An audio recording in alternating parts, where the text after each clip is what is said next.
Hello दोस्तों, नमस्कार, जय हिंद। स्वागत है आप सभी का हमारे यूट्यूब चैनल पर विजुअल आर्ट हिस्ट्री विद निवी, जहां मिलती है चित्रकला से संबंधित संपूर्ण जानकारी।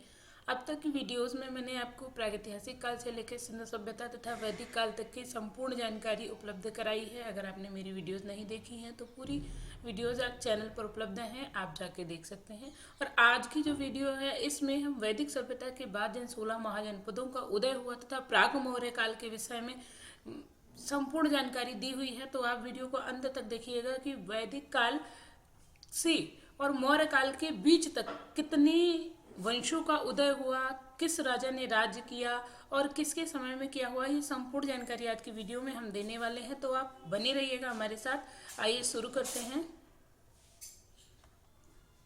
अब बात आती है वैदिक काल में 16 महाजनपदों की। वैदिक काल के बाद 16 महाजनपदों की। जब वैदिक काल में आर्यों का आगमन हो गया, उन्होंने राज्य व्यवस्था को बनाया, उन्होंने एक शासन व्यवस्था को बनाया। इसके बाद भारत में 16 महाजनपदों का उदय होता है। महाजनपद मतलब विशाल विशाल राज्य या बड़े बड़े राज्यों का उदय हुआ, या 16 बड़े बड़े क्षेत्रों के शासकों ने, या हम कह सकते हैं राजाओं ने अलग अलग स्थानों में अपने एक एक जनपद को बनाया, जिसमें 16 महाजनपद और उसके अंतर्गत जनपद छोटे छोटे आए।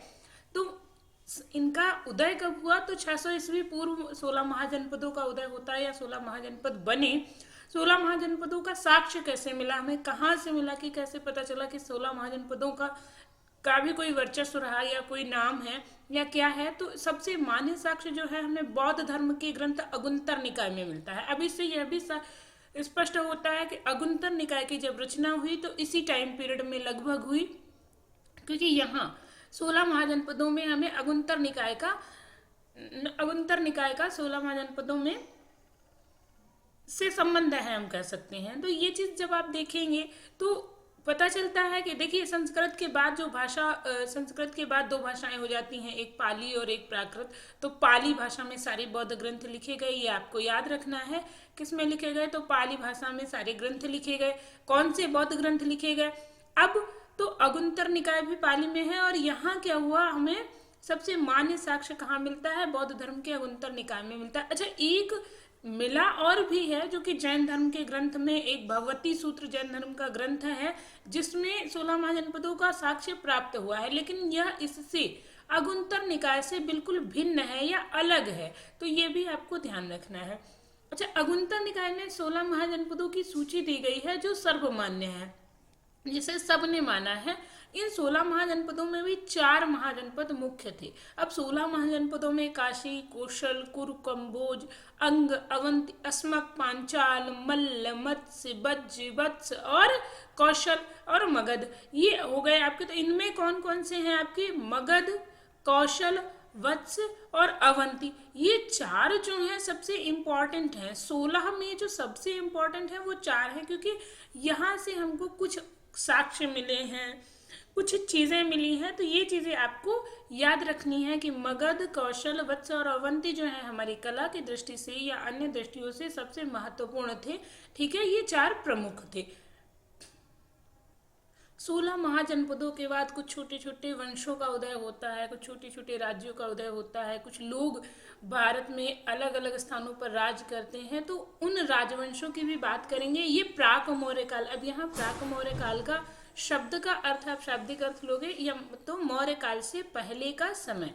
याद रखिए, मौर्य काल से पहले का समय जो है वो क्या कहलाता है?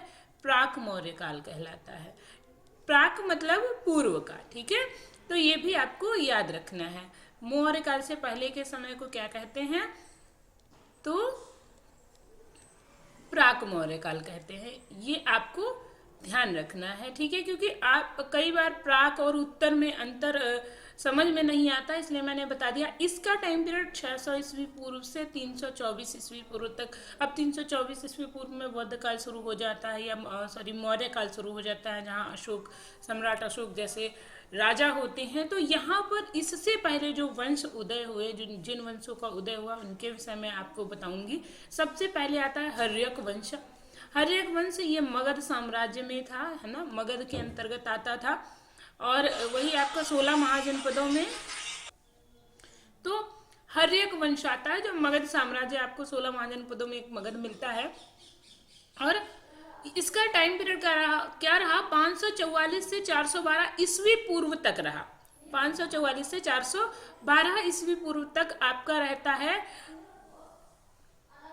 मगध साम्राज्य में हर्यक वंश।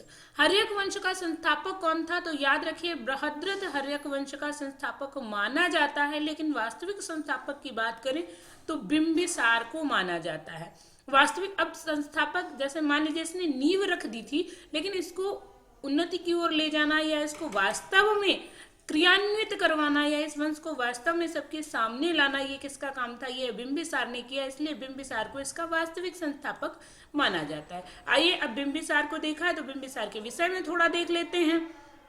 तो जब हम बिंबिसार के विषय में देखते हैं, इसका समय रहा 561 से 494 ईस्वी पूर्व तक। बिंबिसार का उपनाम था श्रोणिक, ठीक है, ये याद रखिएगा। बिंबिसार का उपनाम क्या था? श्रोणिक था, और यह भारत का प्रथम ऐतिहासिक राजा था। इससे पहले जो क्या हमने देखा आर्य आए, सिंधुवासी थे या ताम्रपाषाण काल था, उन सब में कोई एक स्पेशल राजा का नाम नहीं मिलता कि कौन राजा था, कौन शासक था। तो भारत का प्रथम ऐतिहासिक राजा मतलब हमारे इतिहास में जिस राजा का सबसे पहले उल्लेख हुआ या जिसका नाम मिलता है राजा, तो वो हमारा बिंबिसार है। इसकी बिंबिसार की राजधानी क्या थी? राजगृह थी। आपको याद रखना बिंबिसार की राजधानी क्या थी? राजगृह थी। और महात्मा बुद्ध का प्रथम चित्र बनवाने वाला जो था वो भी आपका बिंबिसार था। महात्मा बुद्ध का प्रथम चित्र किसने बनवाया? तो बिंबिसार ने आपके महात्मा बुद्ध का प्रथम सबसे पहले चित्र बिंबिसार ने बनवाया है, ये भी आपको ध्यान रखना। अब यहाँ पर बिंदु और बिंब दोनों में अंतर है, ठीक है, तो ये भी याद रखना बिंदुसार नहीं है, बिंबिसार है, ठीक है, बिंबिसार नहीं, ये बिंबिसार है महात्मा बुद्ध का चित्र बनवाने वाला। हर्यक वंश का जो दूसरा राजा था वो था आपका अजातशत्रु। अजातशत्रु या कुडिक उपनाम से जाना जाता था। समय इसका 492 से 464 ईस्वी पूर्व तक रहा। अजातशत्रु इंपॉर्टेंट हो जाता है क्यों? क्योंकि इसके समय में प्रथम बौद्ध संगति हुई और 483 ईस्वी में ईस्वी पूर्व हुई। अब यहाँ पर 86 भी मैंने दे दिया क्योंकि कुछ एक स्थानों पर 86 मिलता है, बट 483 बहुत सटीक और सही है, तो 483 ही हर जगह पे लगाएंगे।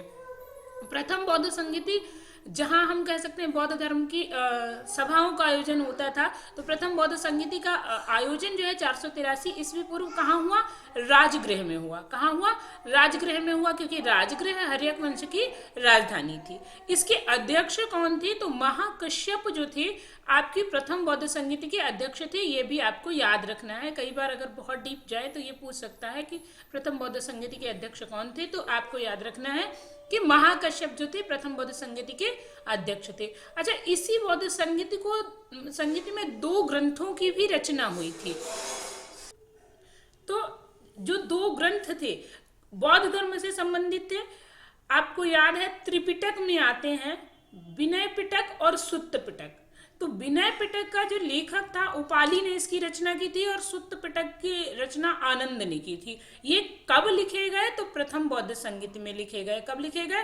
प्रथम बौद्ध संगति में इनकी रचना हुई। तो ये भी आपको याद रखना है कि विनय पिटक और सुत्त पिटक की रचना कब हुई?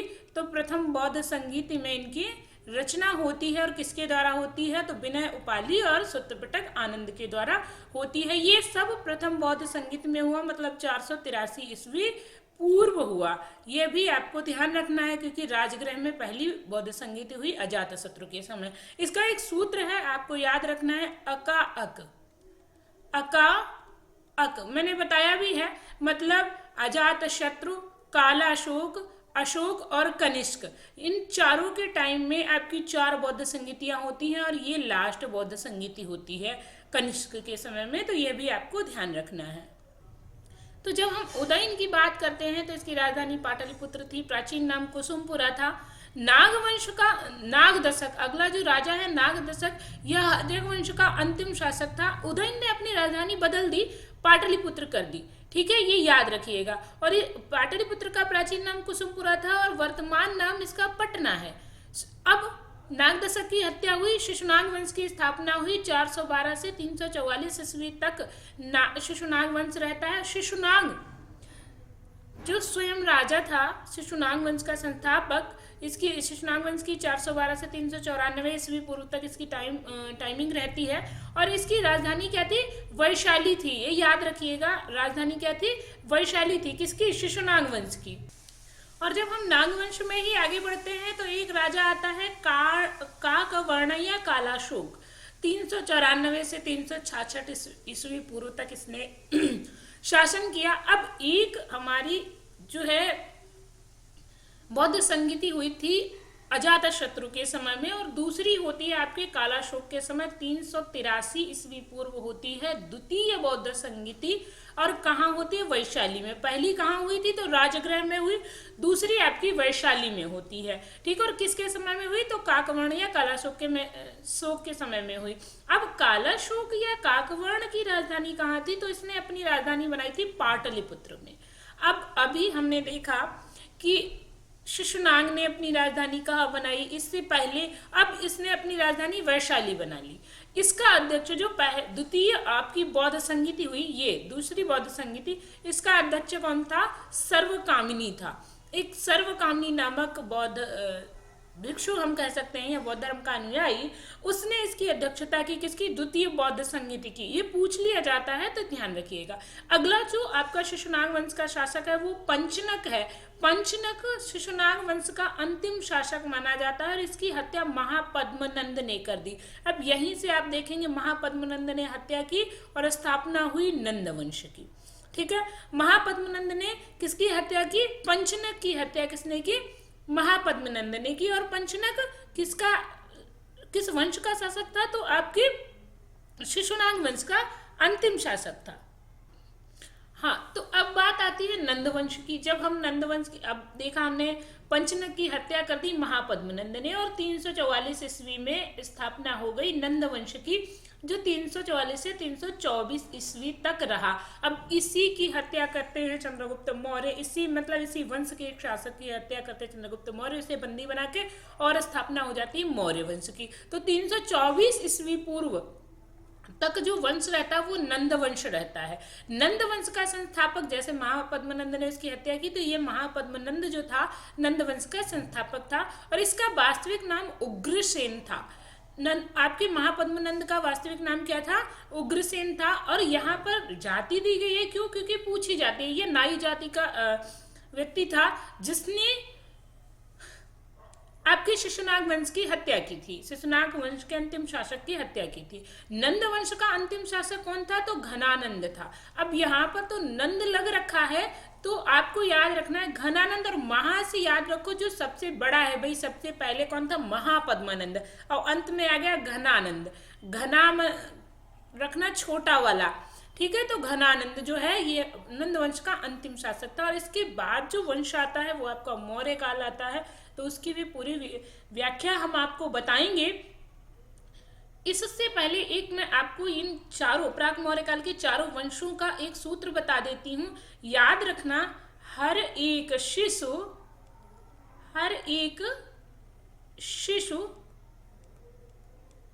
नंद का नहीं होता। शिशु नंद का नहीं होता, याद रखना। क्योंकि अब यहाँ देखो, हर्यक वंश, शिशुनाग वंश और नंद वंश, इतने हैं। ठीक है। अभी आप देख लें तो आपको पता चल जाएगा कि ये सारे वंश हैं। तो हर एक शिशु नंद का नहीं होता। अब यहाँ शिशुनाग वंश, हर्यक वंश, शिशुनाग वंश और नंद वंश, ये आपको याद रखने हैं। ठीक है। चलिए, तो आज की वीडियो में हम इतना ही रखते हैं। आपको हमारी वीडियो कैसी लगती है कमेंट करके जरूर बताइए। अगर वीडियो अच्छी लगी है तो वीडियो को ज़्यादा से ज़्यादा शेयर करें, चैनल को सब्सक्राइब करें, ताकि आपको ऐसी ही और वीडियोस मिल सके, और बेल आइकन को दबा दें ताकि आपको नोटिफिकेशन मिल सके। और कमेंट करके बताएं कि इसमें क्या और बढ़ाना चाहिए, या आपको वीडियो अच्छी लगती है, मेरी हेल्पफुल वीडियो लगती हैं, तो आप कमेंट करके बताएं कि हाँ वीडियो सही लगती हैं, ताकि थोड़ी सी मोटिवेशन और मिले और मैं इनको और आगे बढ़ा सकूं। आपको ऐसे ही टॉपिक वाइज वीडियो मैं उपलब्ध कराती रहूंगी। कोशिश की है मैंने आपको इन वीडियोस को अच्छे से समझाने की, इन सारे टॉपिक्स को अच्छे से समझाने की। तो आज की वीडियो में बस इतना ही। आप लोगों को वीडियो देखने के लिए बहुत बहुत धन्यवाद। Thanks for watching.